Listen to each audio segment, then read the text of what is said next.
pan পরে আছে কথা ক তুই মিছে এর কি করিস যাইনি আমি যাইনি না সম্ভব না 10 মিনিটে যাওয়া যাবে না এর থেকে দুবাই পর্যন্ত যাবো 5 মিনিট আর দুবাই থেকে ওই পর্যন্ত 5 মিনিট যে এই জোরে হাঁটে দেবো আমি কি কচ্ছপের মতো হাঁটে দেবো আমি গেলাম তো তুই তো গেলু না কাল বাড়াই কালকে যদি আমার পেট বাড়ি থাকে তখন আমি কি করবো এটা তোর দোষ আমার দোষ আমার তুই আস্তে আস্তে হেঁটে যা তো জোরে হেঁটে যাওয়া করছে না 20 মিনিট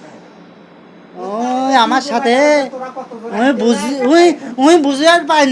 পাইনি না বুঝেই কথা কছে যদি বুঝার পারতো এই কথা কি আর বলতো বললে লাভ না 10 মিনিট হবে না 10 মিনিটে হবে না তোর যে চ্যালেঞ্জ দিল হ্যাঁ অ্যাকসেপ্ট করলু বাইরে যাই ঘুরে আসি না আবার তাও জাহির করতেছিস যে ভবাল্লাহ কারগাল্লাহ এটা মানে তুই এই একটা সেন্স করে কর তাই যে তো গেছে না পারলে হেরে চলে আসছিস আচ্ছা আমার ভুল হয়ে গেছে ভুলের না তুই হেরে গেছু হেরে গেছি হ্যাঁ হেরে গেছি হেরে গেছু হ্যাঁ এতটুকুই এখনো কথা না এই